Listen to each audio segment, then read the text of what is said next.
Sadam, yogis and yoginis, hello and welcome back. Today we're going to continue with the Yoga Sutras, but instead of covering the following sutras, we're going to talk about the word Samadhi, because we stopped last time in, I think it was 1.16, and as we come upon the next sutra, then it's going to talk about the different kinds of Samadhi. And before we go into different kinds of Samadhi, I want to explore a little bit more the meaning of Samadhi, and not only the translation of Samadhi, but we're going to explore also etymologically the different letters Sama and Di. What are they about? What are they connected to? Which other words are connected to these sounds? What is the meaning of those sounds by themselves? And then also answering a comment from a YouTube viewer who was asking to go deeper into the sound, the actual sound. We were going to do that today, so we will explore also the meaning of the sound of the S and the M and the D, Samadhi. So how is the meaning of that sound, let's say? Not that sounds have meaning by themselves, but groups of words with similar meaning tend to come together with the same sound. So you will have a number of words that start with the same letter to represent something that is similar. And we studied this a lot in the course that I did on mantra that you can find in the channel, mantra course. And after the first videos, then we go letter by letter or groups of letters by groups of letters, analyzing what is the implication of those sounds and similar words in different languages, and what do those words have in common. So we're going to apply what we learned from that course. So if you want to go deeper into the meaning of sound and how there is archetypes hidden behind different sounds, universally occurring throughout many cultures, if you want to know more about that, I encourage you to explore more that video.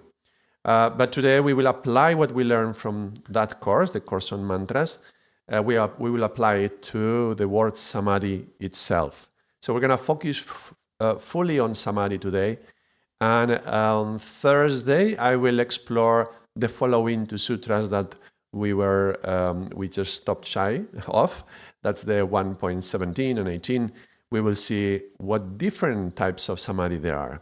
So today we will explore Samadhi, and then we will see different types of Samadhi. So that's the idea for today. And first of all, Samadhi, we could say that's the most fundamental concept that we need to grasp if we are learning about the Yoga Sutras, because we define yoga as getting there, as this is the objective of yoga, getting to that Samadhi. And the whole book of the Yoga Sutras is like science of the little steps that we have to give to get there, to get to Samadhi. So Samadhi is fundamental, is the most important concept that we need to grasp. So Samadhi, generally, we will define it as a deep meditative state. That could be, like very quickly said, it's like that. But it can be also a number of different terms. Sometimes we may talk about enlightenment, we may talk about liberation, we may talk about moksha, nirvana. I have also another video some time ago, it might have been a year ago, where I talk about the differences between all these words. But today we're going to focus on just Samadhi word. And when we progress through the Yoga Sutras, we will come to the place where Patanjali will tell us the 8 steps to get there. But the idea is to get to this Samadhi, like getting to this. The way Patanjali puts it is like yourself comes to, your awareness comes to rest in the source of itself, which is the self, and that self is indifferentiated from the unmanifested universal consciousness. So it's like bringing your personal consciousness, the individual consciousness, to the universal consciousness and finding oneness, merging with that. So that's the basic meaning of Samadhi. But today, because we want to go deeper, why don't we explore what are the different particles, Samadhi, and then what is the etymology of these words. And I've been reflecting upon this and meditating quite a bit this week on this concept of Samadhi. And let's start with Sa. And this video also starts because last week I was teaching level 1 in online through the internet, but in India. It was very enjoyable training to be part of, and I was really happy that I was invited to that one. And one of the things we were talking about in the conversation came up, and I mentioned how the root of Samadhi, the Sa of Samadhi, has a connection also with seed. So the Sa has connection with seeds. And then after the course, I was thinking, well, does it really? Because if you look at the Sanskrit, it's a different letter. So it's not, even though the sound is very similar, the Sa does not necessarily go exactly into seed. But then I started to reflect upon it, and I thought, it does. Actually, it does. In a different way, maybe, but it does. Satnam Infinity, hello. And I see the words are coming in the middle of my screen. Hold on, let me change that one second. Satnam Infinity, hello, and thank you for connecting. Welcome to the stream. So if you look at Sa, the word Sa, the prefix actually, Sa in Sanskrit, you will find that it's generally translated as wholeness, something that is whole, that is complete, that there is a universality about it, some things that have been grouped together so that it makes the whole, like the whole is more than the parts. So this is the whole, but it also means that there is a group of parts that have been grouped together. So that's kind of part of the meaning of Sa. So universality, things put together, and wholeness, completeness, completion, things like that. So that was the initial contact with the letter Sa, and I was thinking, well, in English we have seed, the word seed or semen, which is the seed. Yeah, the semen is also the seed of the human being, and then even though it's a different S, the seed contains the whole. So the root for the seed, if you look at seed in Sanskrit, would be bija, like when we do bija mantras, seed mantras. Bija would be also the meaning of seed, but Sa is also connected to sowing seeds. So Samadhi, you could say that that's reaching Samadhi is manifesting the complete self, and that whole self comes from a seed, and a seed has it contains within itself, like in the DNA of a seed, it contains the whole tree. So there's also a certain completeness in itself, even though it hasn't yet manifested. So when we look at also words like soul, which also start with S, the soul is like the seed of the being. It also contains the whole essence, but somehow hasn't yet manifested the soul. So we find these kind of connections between seed and soul, and when the whole consciousness has awakened and we have manifested ourselves, getting to the full manifestation of the self, then we would get to this Samadhi. Yeah? So there is a certain path, but it goes along this sound of S. We will revisit this concept a little bit more later, but so we will take it like this for a start, and then Sa. If we want to explore it a bit more, generally a thing I like to do is look at other words that start with the same sound. So if we have Samadhi, why don't we look at other words that start with Sa? And we will find possibly the most relevant is Sattva. Sattva. Sattva is it's like Satya, the principle of truth, one of the codes of principles for dharmic life, and meaning truth or reality. And Sattva is also associated to the guna, Sattva, which implies also certain balance and harmony and maybe even peace. Yeah, Salom, like peace. In other languages will be also Sa, yeah, Salom. So very interesting as well. And Shanti, yeah, in Sanskrit we would say Shanti, Om Shanti. So Shanti, Sh.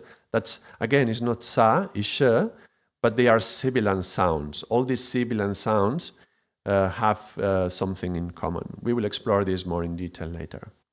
So Sattva, reality and truth, would be here in the root of the word Samadhi already, would be implied, and there is a certain completeness to it.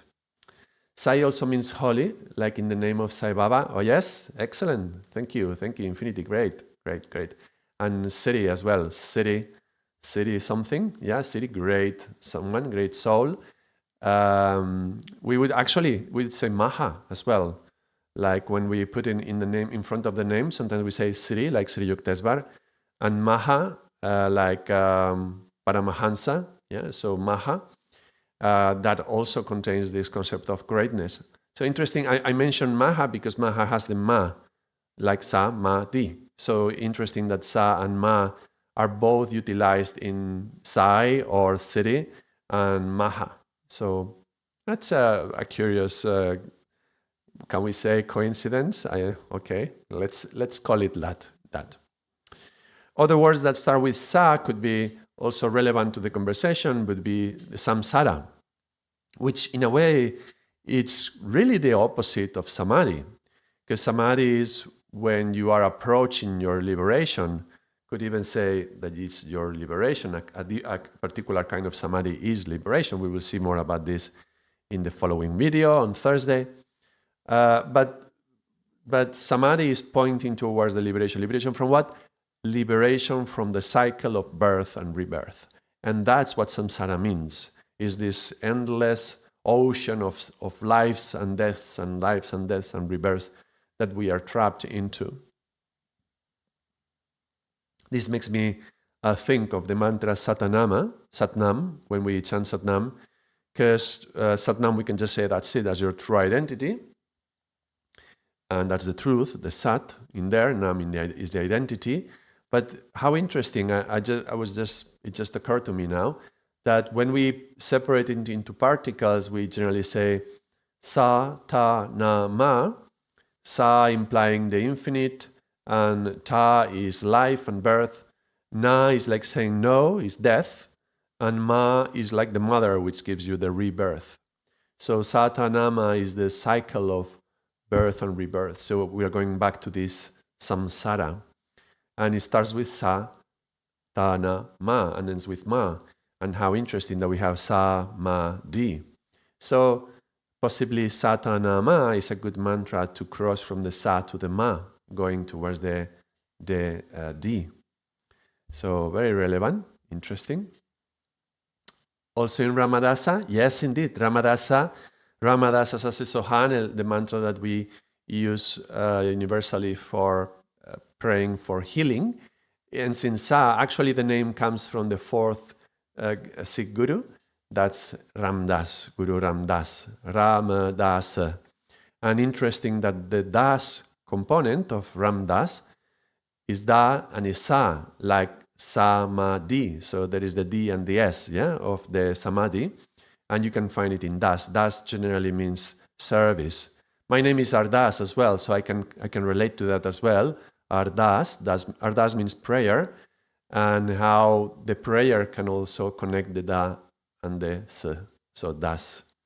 Very interesting. And the S, the Sa symbolizing infinity, the S sound, the S letter, when we write it in the West, is almost like the number 8, which is the symbol for infinity. So the S sound is also calling for the infinity. And if you've seen the drawings that I do when I talk about death and the soul's journey, like the two curves that intersect, I'm not going to bring it today. I don't feel like writing it. But that also connects one life with the next. It's like the letter S. So they are, you can see the S's. And actually it's like two S's interlinked, which you can see similar to the appearance of DNA. When you see the DNA code, it's like a helix of two strands of DNA, like looping around each other, and this is swirling up. So this DNA contains the seed of the material. The soul is like the seed of the spiritual. It's like the DNA, the spiritual DNA, let's say. So we can see there is a similarity between these strands of DNA twirling around each other, the number 8, the letter S, and the sound. This is not a coincidence, okay? I made the joke before, but there is a meaning very profound meaning hidden behind the symbols that we utilize. We use symbols because they call something up, in us. And there is universal archetypes, and we call upon these archetypes when we utilize these symbols. So the way we have created our language has been deeply influenced by these archetypes, and we randomly find that we want to use a particular word to talk about something, and then we realize that those sounds that are within that word have a coherence and a harmony with other words with similar meaning and the same sounds. So that's what we are doing today, decoding and appreciating the gift and the magic behind the words, and to see how so many things are connected.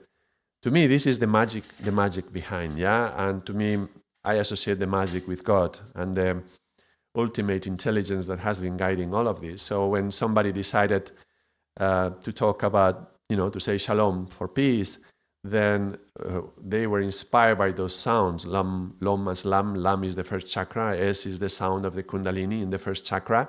So there's something about that. There is some magic behind. And maybe the first person who utilized that word didn't know what they were doing, but actually they knew what they were doing in another level. They were connected and they were like channeling this meaning. Are you referring to the archetypes in Jungian psychology, or that's more spiritual? Both. I mean, all. These archetypes are universal. I'm not talking to specifically the ones that Carl Jung was using, but he read a lot about yoga. He read a lot about all sorts of Eastern philosophy, but specifically yoga and specifically Kundalini yoga. So you can find some of his works inspired by these concepts that we borrow from the East. So that's very nice. To me, when we notice these connections, it's a way of appreciating the matrix that is behind everything. And like it's very common, people will say we live in a simulation. Well, there is a matrix and there is a code behind the matrix. And you stop to look at numbers, you will very quickly start seeing this code. That's why I love numbers so much. That's why I share them here in the channel and I teach those. And to learn to see through the matrix. And when you appreciate that, you realize there is a matrix and there is a God. You can avoid it as much as you can.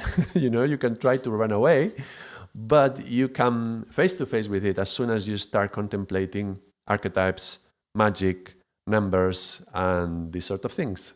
So there we go.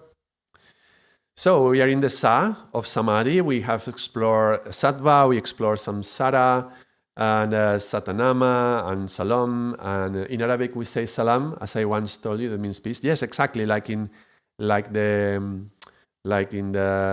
Jews say Shalom, right? I believe the Jews say Shalom, and you say Salam, like Salam Alaikum. Yeah. So yes, it comes from the same. I believe Salam comes from the same root, from Shalom as well.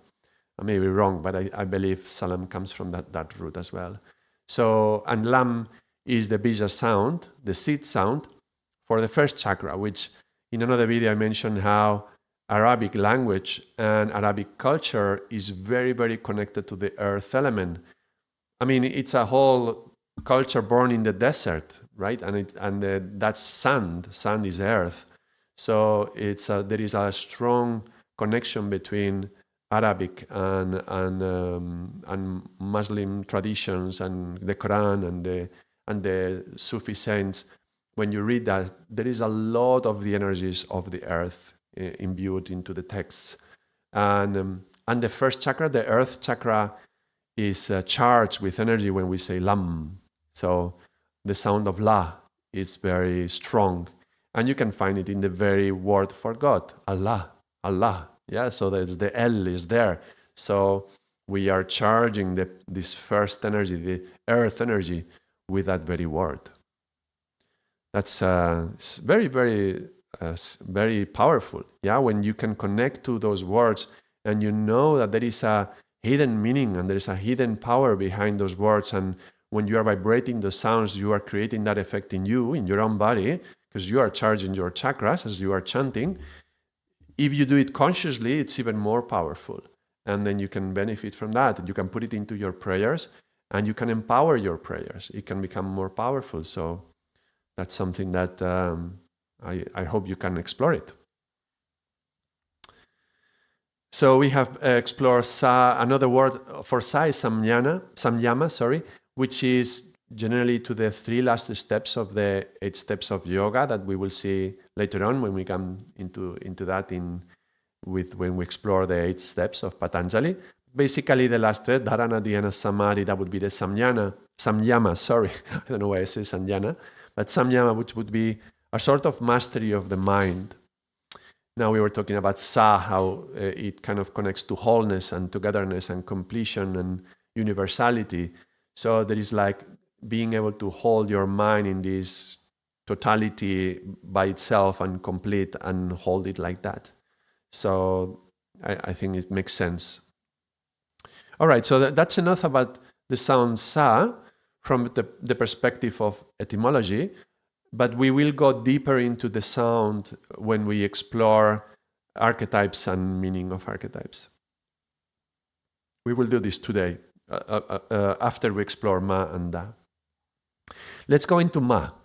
I already mentioned in Satanama, Ma is the motherly energy that allows us to reincarnate. So Ma would also appear in many cultures as representing mother. I talked about this in the mantra course, that, even Chinese, how different is their language, and they call Ma for their mother. So Spanish, Chinese, in Sanskrit, you would say Mata. Mother has this Ma sound. And the M sound, Ma, this is a sound that vibrates in the belly, the abdomen. Now, when a baby is in the belly of the mother, for 9 months within the amniotic fluid, there is all this resonant, it's like a resonant chamber which amplifies some sounds. And the baby, they tell the parents, talk to your baby because he can hear you or she can hear you. Well, not only can the baby hear the parents, but the voice that is going to hear most powerfully is the mother's voice, because that's her body, so she's going to be resonating. And not only her mother voice, but from all of the sounds that the mother is producing, the sound that most hear is the ones that resonate in that chamber, which is P, B, and M. That's why one of the lines of the Sanskrit alphabet, the Vanagari, when you are chanting it, will be Papa Baba Ma, Papa Baba Mam, Papa Baba Mam, Papa Baba Mam, Papa Baba Mam. And you would be chanting this line. Now, those are the sounds that the baby hears the most when it's for these 9 months in the belly. And so it's also natural that when the baby is born, after being born, after a few months pass by and he's trying to find his own way of communicating, the baby will start producing those sounds which hurt most. Papa, Baba, Mama. And that's why, because we are funny creatures, the parents, he said my name. So we want to associate our names with those sounds, Papa, Baba, Mama. And so we say, he said mommy, so he's talking about me, right? The mother will say that. And that's why, even in China, they will speak a very different language, but the baby will do ma as well. One of the first sounds that will produce would be ma. So ma is mother, is motherly, is nurturing. It implies, nurturing is some sort of protecting and grounding and, this kind of feeling to the sound. And we have a few words. Let's take a few words that start with ma. And it will be interesting because, look, we find ma in the middle of samadhi. And we already related sa with a few things that we have, that we are exploring. Yeah, sattva, we talked about samsara that we have to get out of. We said that samadhi is kind of like the opposite of samsara, but somehow it's in the middle of this cycle of birth and rebirth that we can cross through. So samsara, yeah, it's crossing through the samsara. Okay, so now we go into the ma. Ma is in the middle between samadhi, between sa and di. So very interesting. When we explore, if we are talking about mother, one Sanskrit word would be mamata, which implies the motherly affection, but it's also like attachment or even possession, mamata. And so, interesting that it's connected to the ma sound, and that's something that we have to overcome in a way. So the motherly attachment and the motherly care and the nurture during the period that we are babies, we need that to survive, and we definitely need that to create a good state of well-being and self-assurance, to feel secure in yourself, that you can, later on it will develop as trust yourself, because you were safe when you were little. All these things that your motherly energy gives, at some point the bird has to fly off the nest. So this attachment of mamata has to be overcome to cross through. And this idea of overcoming something, but also being helpful to ground us, the motherly energy that grounds us, but crossing it at the same time. That's going to be interesting in a few words, because Samadhi, so we are crossing from the Sa to the Di, and we will explore that. So in our life, we need that motherly love and care and nurturing, and at some point we need to cross that attachment and to grow beyond that. And another words that we can find with ma is manas. And manas is the mind. And again, mind can also be like this motherly care. The mind can care for us, it can nurture us, it can help us, but at some point we also need to overcome the mind and cross through and get to the other side, to the side beyond the mind, beyond the rational. So very interesting, manas. And manas connecting to something we need to cross through. Very interesting. And if we look at another word with ma as well, very connected to this and very connected to what we are talking about, is maya. And maya is this force that creates in us the feeling that we are separate and that what we see is what we get, and a lot of illusions that we get hypnotized by, and we get trapped into this mundane material world. Well, maya helps us, puts us into test, and helps us to develop our courage and our strength and our grit, and it polishes the diamond of our own consciousness, let's say. So it's a useful thing that we need while we live into this samsara, into these cycles of birth and rebirth. And at the same time, at some point we need to get over that, and we will have to cross over maya and let go of the illusion and appreciate the reality, the sattva. So that's crossing maya. So very interesting, the energy of ma. And then if we go into Di, Samadhi, is D-H-I, by the way, is different from D-I, from the way we would pronounce just the letters in English, D-I, D.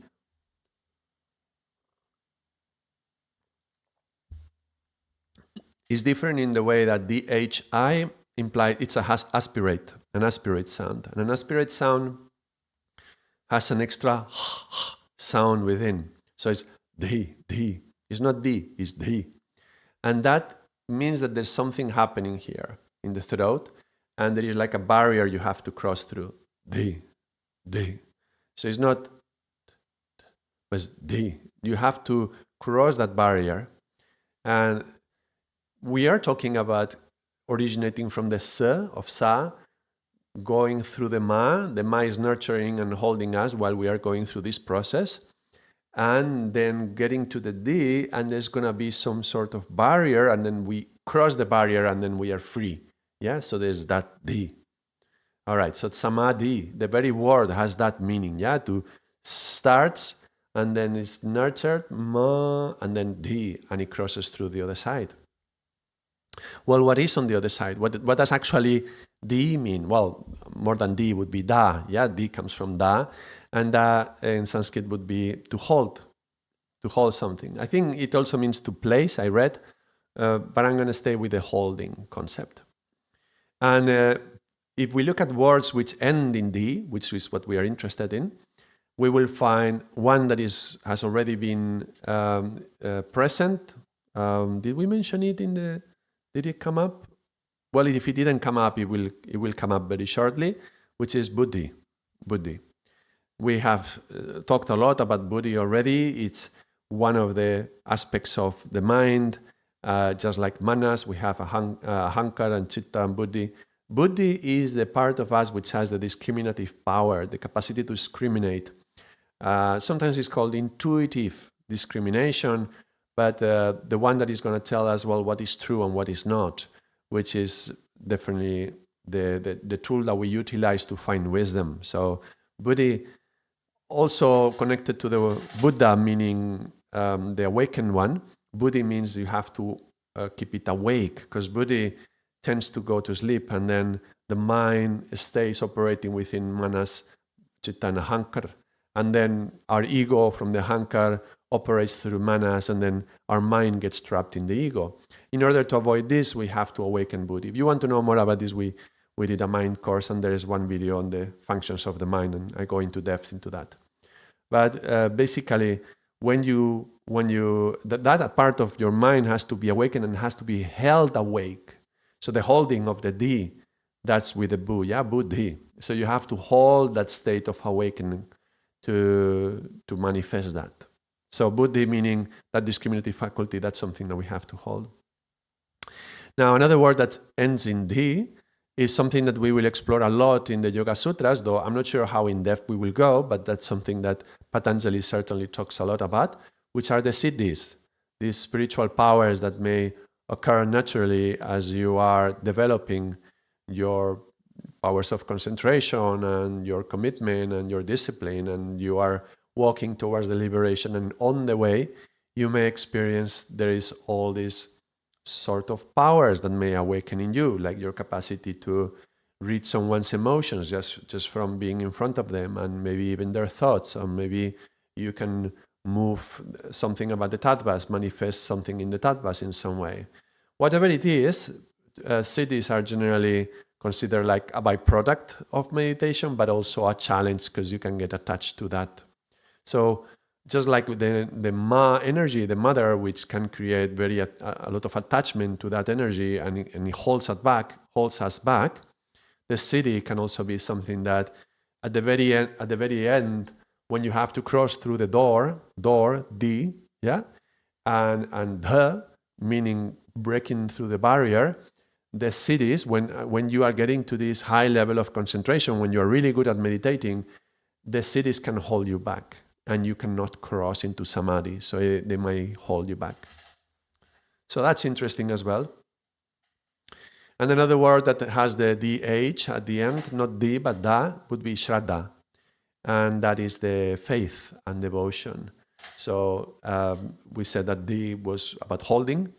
So it would be how important it is to hold the faith and to hold our devotion in this path towards samadhi. All right. This is just a little exploration of the etymology, exploring sa, the prefix. So far we've done sa, the prefix, and seen other words which start with sa, and we say the power behind the letter S, and we will go more in depth into that sound. We explore ma and how it's something that supports us, but also we have to cross through, and the D, crossing through a door and breaking free and liberating ourselves. Very, very interesting, very insightful when we explore every sound by itself and the meaning that is behind every sound by itself. So in order to explore more into this, then I will go back to that book that I haven't shown in this channel for a while, since I was doing that mantra course, which is one of my favorite books. I totally recommend everybody to get this book. It's a very short little book, and it's Gods in the Word by Margaret Magnus. Fantastic piece of literature, the outcome of her PhD on language, and it was more like a side effect of her research in language. And she was writing a dissertation for, a PhD dissertation has to be very formal, it has to follow a certain kind of style, and she found that her poetic self needed to express in a different way what she was learning about sounds and the meanings behind sounds. So she created this little book, very small, a jewel, an authentic jewel. And I don't have any commission. So if you buy any, I'm not getting a commission, but I find it amazingly good. So let's explore a little bit about these three sounds that I was just mentioning about. But the S is the one I want to give more attention to. So let me start with the ma and the da, and then we will go back to the S if you don't mind. So the sound ma, and we will read this, is the phoneme of Maya, of that which can be measured. What is major, minor, and in the middle, they are all in the M. M, unlike G, does not create something from nothing. Rather, it transforms one thing into something else. It makes. It doesn't just found a process and let it go as the F, but it monitors it throughout its entire duration. I think any mother can relate to this, right? Even if your child is 50, 60 years old, you're still monitoring the child, right? So the mothers monitor us all the way to Samadhi. Motherhood, as in M, as is man. When M succeeds in its creations, it can attain a mastery. But if it miscreates, the result is at best a mess and at worst a monster. What does this mean? Well, what she's doing is she is taking all the words in English that start with the letter M, or that hold the M in the middle, or that end in the M, and then she explores if these words can be grouped into categories. So this is what her research tells her, that when you explore the letter M, you find words which can lead you towards mastery, but when they miscreate, they end up in a mess or a monster. This is when we say, in yoga, we say master or monster. Very interesting, eh? We say demon or diamond, master or monster, when we are talking particularly about number 9. But it's about when there is a very deep, powerful force within you, guiding you to do some certain actions.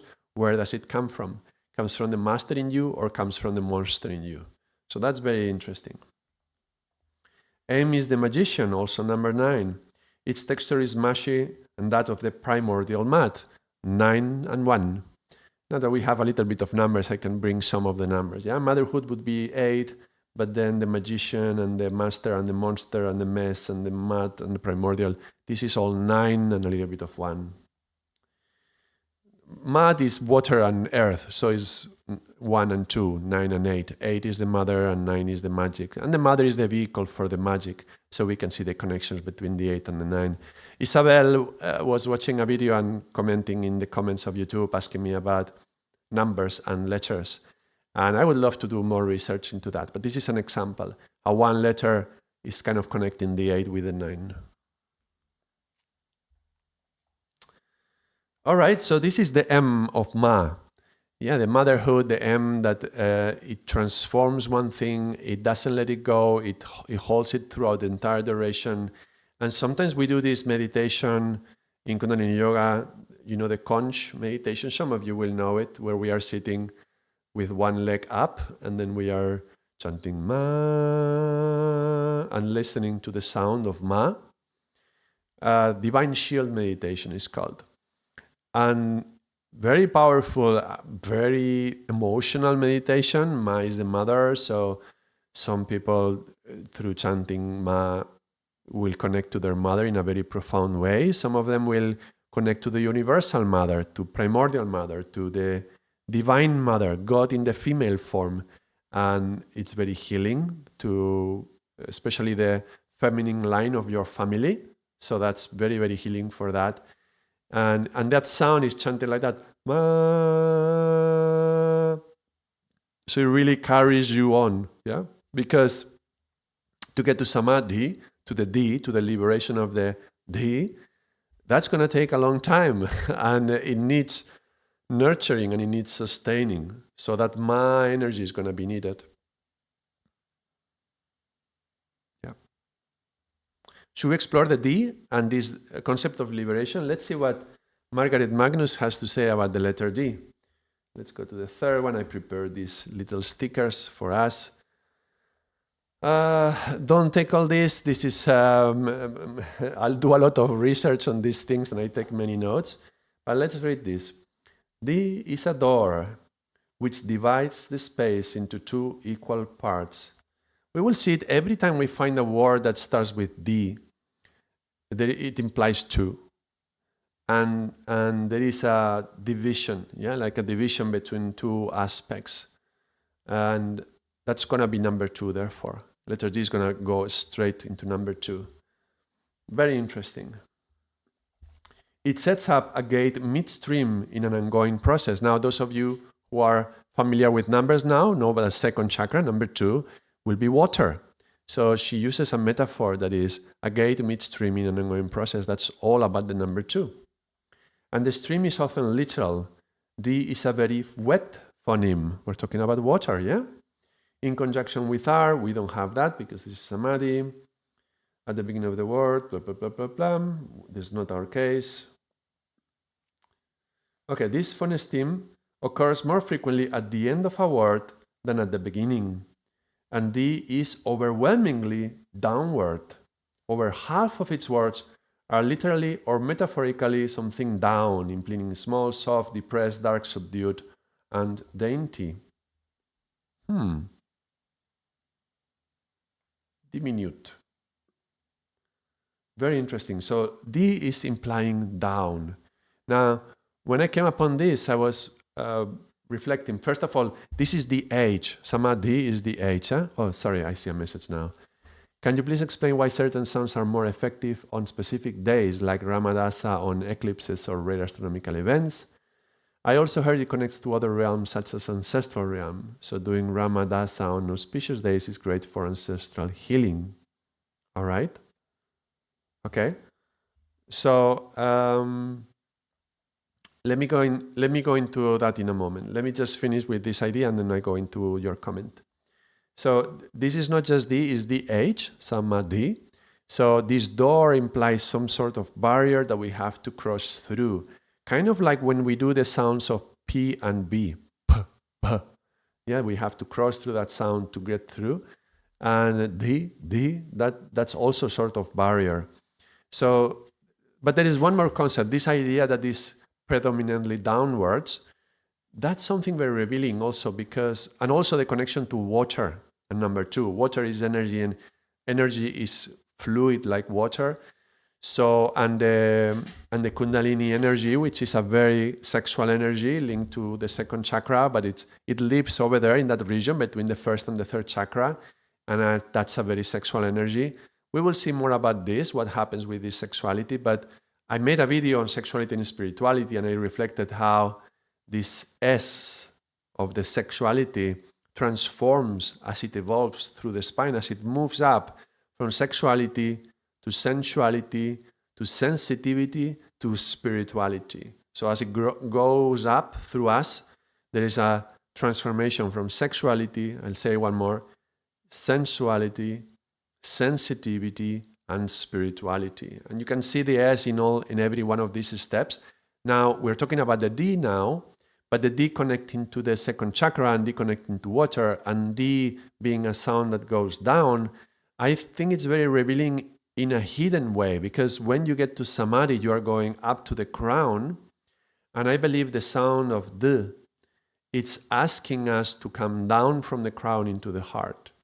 I explored also the concept of coming down from the crown when we were doing the course on the Mool Mantra. Today I'm doing a lot of advertising of other courses we have done in the channel. But that's the thing. I mean, that's why I did all those videos. So I don't have to repeat everything every time. If you want to know more about that, go to that video. If you want to know more about this, go to this other video, right?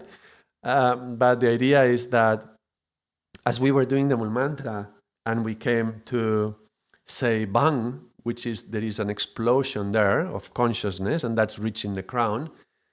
And then there is Jap, At, Sat Jugat, Sat Hebi, Sat Nanak Ho Sebi, Sat.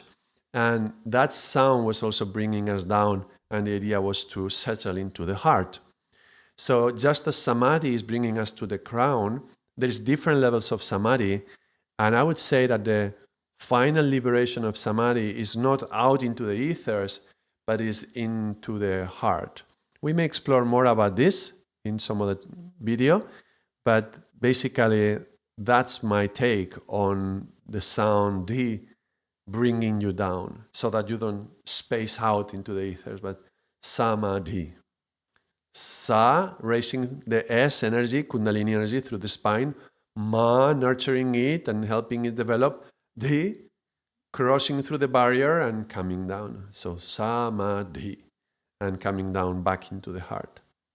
I find it very, very interesting and very inspiring because the freedom is something that we associate to the element of air. Yeah, more than the earth, more than the water, more than the fire, the air is free. It can go anywhere it wants. And if you leave a hole in a container, no matter how little it is, it will escape through there because it's free. So freedom is associated to the air, and air is in the lungs, associated to the fourth chakra, the heart chakra. So the final liberation of the soul, which also, where can it be? We don't really know where the soul is, but if we had to point somewhere, we would point here, not here, not here, not here, not here, right? We would point to the heart. So the freedom comes here in the heart. And that's why so much emphasis in breathing free and let go of the tensions in your breath, free your breath. So as the energy can climb to the crown, it can come down into the heart. That's very revealing. Let me answer now those questions, which they disappear now, but let me remind you what it said. Explain why certain sounds are more effective on specific days, like Ramadasa. Well, I'm just giving you little pieces of clues on how some sounds can connect to some numbers. So if you can tell which day is today and you look at the numbers of the day, you can tell that there is going to be certain sounds that are going to be stronger to be practiced on that day. So if we take something like a mantra like Satanama we were just doing, or let's say Ramadasa, you were mentioning Ramadasa in your message. Well, Ramadasa is going to be about, it starts from the number 2.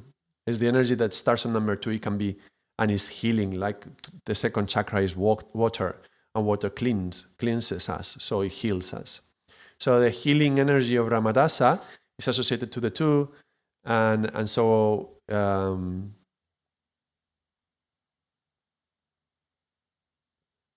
I saying it right? No, I'm not saying it right, am I?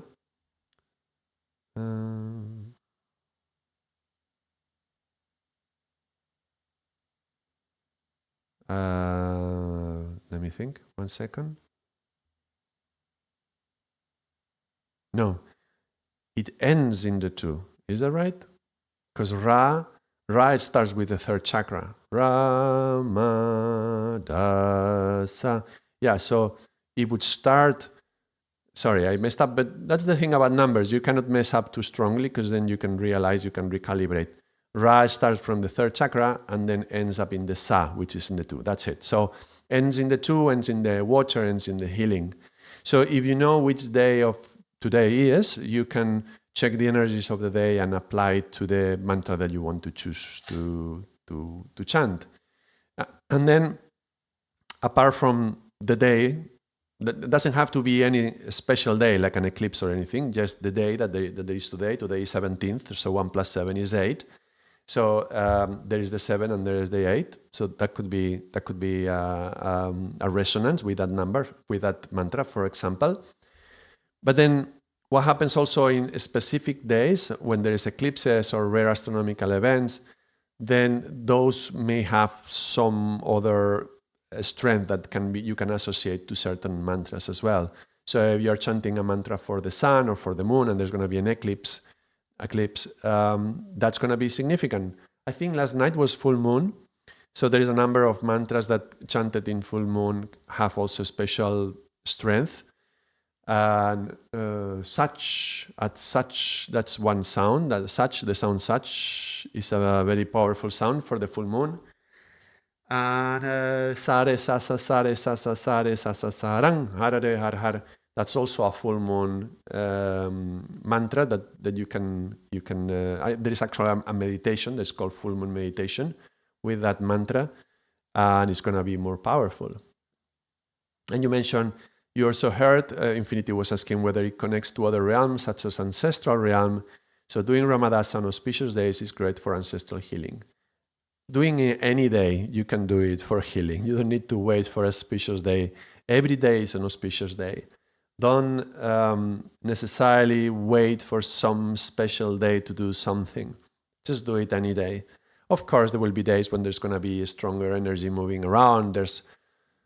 The thing is also about a group consciousness. So, maybe on the equinox, there's going to be a lot of people gathering together to meditate. And that's just a good excuse for everybody to get together and meditate. So therefore, it's going to empower that meditation. So yeah, great. Equinoxes are great. Solstice, the summer solstice and winter solstice, they are days where, in US, in Europe, many that I know of, many people gather to meditate, and that's great. And we utilize that energy. But we don't need any special day to do any meditation. And yes, Ramadasa is for healing, so it can be served to do ancestral healing. Any mantra really is going to also produce some form of healing, particularly because it helps you to free your own karma. And remember always, the karma is not just your personal karma, but it's also your family. So by you cleaning your own karma, you are redeeming your ancestors from their karma. So that's something to bear in mind always. To whatever practice you do, you are cleansing your ancestors. So that's like in general. If you want, you can take a specific day and take the opportunity, like All Saints Day, 1st of November, at least in Spain is 1st of November, and do some particular meditation for the ancestors, and that's also going to be empowered. Infinity says, is the Jungian concept of collective unconscious related to yoga in any way? Because you said he was into that. Yes, indeed. I explore that in the video that I have that is called the 5 levels of consciousness. I mentioned how in the bottom level, on the deepest of our unconscious, there is some resonance with some universal archetypes. So the deeper we go into ourselves, the unconscious in us, so it's going down to the one. When you touch the one, the lowest aspect of your unconscious, there is a resonance with a 9, because 1 and 9 add up to 10.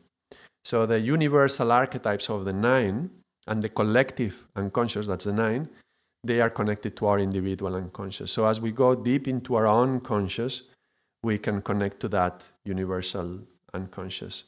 And I think that it's also a reason why when we explore when in Vedanta you read about the 4 states of consciousness, it talks about awake, Jagrat, dreaming, Swapana, sleeping, Shushupti, and Turiya. So it's going down from awake, dream, sleep, and then Turiya. And Turiya is like beyond awake. It's like the most enlightened stage. And yet it says 1, 2, 3, 4. It's more like 3, 2, 1, 4, what these steps are saying. And I believe there is a connection because as you go down to the one, to the unconscious, you can connect to the collective unconscious. And there can be a turiya, that a moment of awakening and going beyond, which is kind of when we are in a situation that we are dealing with our personal traumas and we are suffering from that. It helps. It can serve to look at how other people experience the same, so that we don't make it personal. Because this happened to me, look at me and my mom, and look what she said to me. Come on, look globally and see how much this is everywhere. And then by looking at the universal, you escape from the personal and then you let go of that trauma. I mean, what's the terminology for collective unconscious in ancient India philosophy? I'm not sure there would be a particular word for that. I would say the Akashic Records is kind of connected to this. I mean, Akashic Records is about recording, but there is a universal concept, and then there is a little section of that which is personal.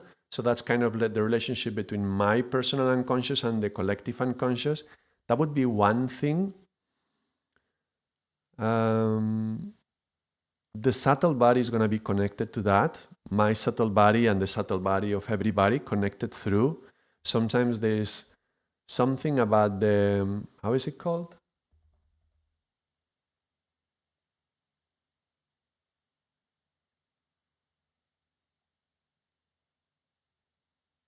There is a concept about how there is a kind of matrix and we are all little points in a network.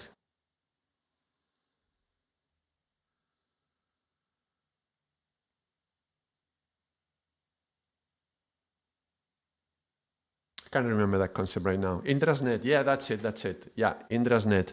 So Indrasnet is also connected to this. Yeah, Indrasnet. And how we are like little points within this network, and we are all connected to each other through the network. We connect to each other through the subtle body. So as you come into contact with people, you can subtly connect to their subtle fields and know things about them and know things about yourself. And so there is this connection on another level, which is an archetypal level. We're connecting through these archetypes. But then also you can say this is about numbers. So as you notice in people when they are speaking, you can hear the numbers behind, and those numbers speak of the archetypes that are coming through for that person. All right.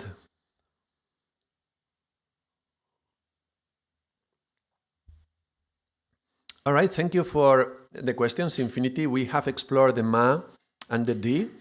And I said I wanted to explore also the letter S, but I wanted to leave it for the end because the sound S is the sound of the snake, of the Kundalini.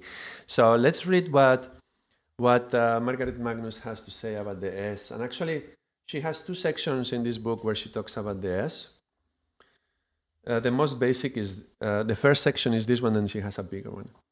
S begins more words than any other English consonant. It runs along the surface of something and reinforces it. Reinforces something. At the end of a word, it multiplies it. It's linear, strong, and smooth and flexible. Linear, strong, smooth, and flexible. I hope you are creating connections with the idea of the Kundalini energy and with what you need to get to Samadhi. It's linear, strong, smooth, and flexible. Didn't Patanjali just say Atta Yoga Nushasanam, right? This is a discipline, yeah, and it's linear. And in the previous sutras to this video, we were talking about you have to hold again the D, yeah, hold the practice steady, the abhyasa, hold it steady for a long period of time uninterrupted. You remember all that? So look how connected it is to the letter S. Linear, strong, smooth, flexible. Together with the T, that's not our case. With the K, okay. The letter S, look, powering becomes spouting. Mashing becomes smashing. Pikes becomes spikes. Lashing becomes slashing. Thumping becomes stamping. So you see how strong, how it reinforces and multiplies something? So Samadhi, yes, Samadhi. That's going to be multiplied and reinforced. But this is the most incredible phrase. Look, about 25% of the S words are related to the serpent. She's talking about the English language, but 25% of the S words of the English language are connected to the serpent. Smooth, suave, sly, and sneaky. Slips and slides and slithers, swerves, sways, and seduces. And then strikes his prey, squeezes and smothers it. He never chews his food, he just swallows it whole. And then he snoozes. S is also curiously full of the garden of Eden, the sun, the sky, the sea, sex, seduction, sin, and stomping. That's incredible. 25% of the words. And actually, she has a second section on the serpent and the Garden of Eden. And you see all these words, yeah, which are the snake's basic qualities. And you can read this, like, for example, the texture is satin, silk, sleek, smooth, soft, and sweet. How it moves, for example, let's see, strikes, or startles, scares, startles, stun, strangles, scrunch, seethes, siege, smash, snag, snuggle. So you see how many words in English that start with the letter S are connected actually to the snake. That's absolutely astounding. And therefore also to this story of the Garden of Eden. Yeah, it's full of the letter S and associating it to the snake. And look at this. The snake is certainly a satanic figure, but it also seems to have the qualities of the sage and the Swami. It's interesting that the soul and the spirit and the self are on all with the S. So we have the sadhu, sahib, self, soul, spirit, the sage and the saint, the Swami, the secret. And there's much more, eh? But I'm not going to go into that. You can buy the book if you wish. But it's very, very significant. So what do we have? We have the sound of the snake in Samadhi, and it's initiating this process towards the realization. And we talked about how Samadhi is when the Kundalini energy reaches the crown. So there is a journey, and the Kundalini, this snake, generally is depicted as a snake that is coiled around Shiva Lingam in the first chakra and is 3 turns and a half, and it's asleep. And through the practice of yoga, it wakes up. So how about we do a little sound kind of visualization? I think it would be nice to explore how the energy of the letter S, how the sound of the letter S brings meaning to this journey from the earth.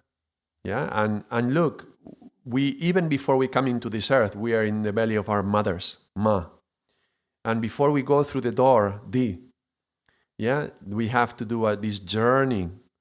And the S of the Kundalini is empowering us through this journey. And the S, these infinite coils that we have talked about, how brings us from one lifetime to another, crossing through the samsara, yeah, this cycle of birth and rebirth. It's all about this S sound, this sacred S. So I encourage you to close your eyes if you wish. As usual, if you are driving or doing something important, you can keep your eyes open, just listen to the sound. And I'm going to do a little reflection on the S sound. And we're going to tune in to this sound of the snake, the serpent energy, what we call the Kundalini Shakti.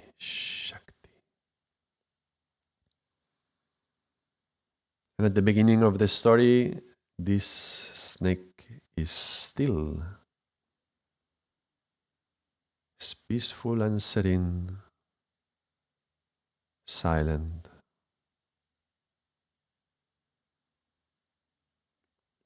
She's asleep in the base of her spine.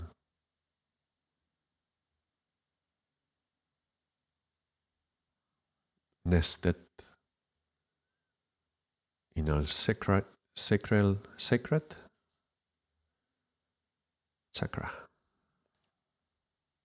Sacral chakra, sacrum. The sacred bone. She's sleeping in the nest of her sacred bone.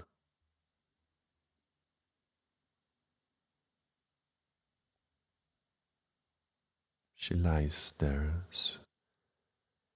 waiting.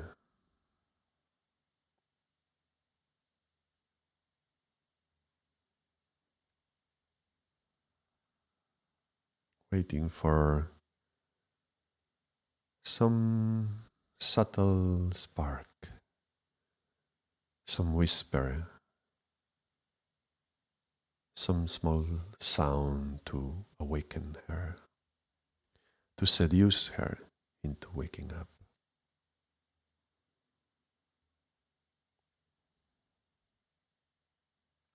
She stirs slightly, steers, moves, shakes, and stretches.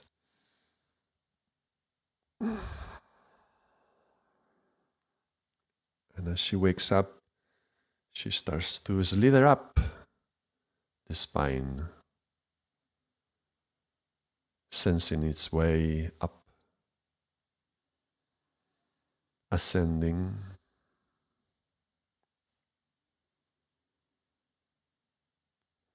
through this upward spiral, swirling up, sliding up through the central channel, Sushumna, the sound of silence, Sushumna. Shh. And the snake is slithering up, slithering up. It could be sudden, but hopefully is slowly, steady, rising, like the snake coming out from the stones, seeking the sun, climbing up towards the crown.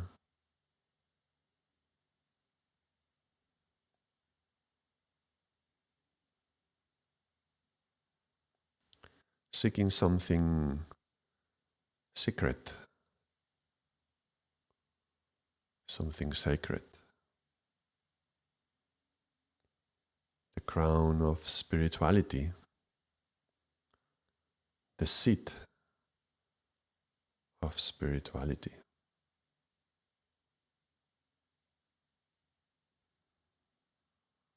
And then it settles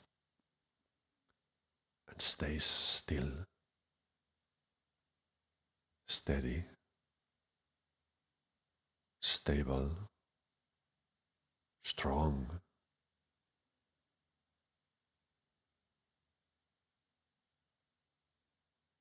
The false self dissolved,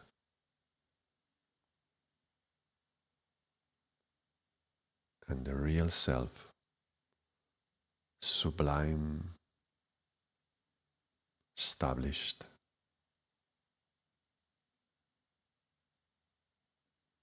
The sparkling soul shining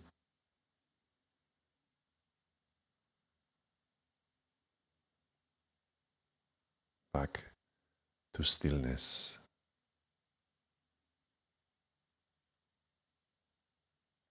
and silence, having found the peace, the salam, the silence of oneness, the self merging with the one, the oneness. In Shunya, in Samadhi.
Bring the essence of that Samadhi down into your heart and settle in the heart.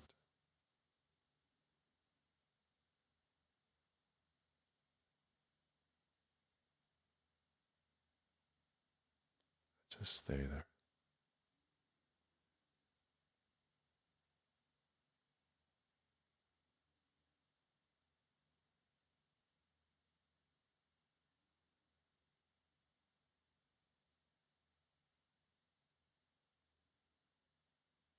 And breathe free.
Inhale deep. Exhale. Inhale sat. Exhale nam. Sat. Nam. One more time. Inhale sat. And exhale nam. Ahiru, you can open your eyes. For a moment there, I was going to speak in Spanish. I think I was going into my childhood. Well, I hope it was inspiring to recognize the path of the Kundalini, to inspire us to go more into the heart and to breathe free. And I always enjoy very much when we explore the sounds of words. So I don't do it with every word, but every now and then I like to take a word and stop. So I appreciate the comment from the YouTube channel, from the other video that one of you asked me to do this. So thank you very much for asking. I don't remember your name right now, but I replied to your message. So thank you very much for asking that.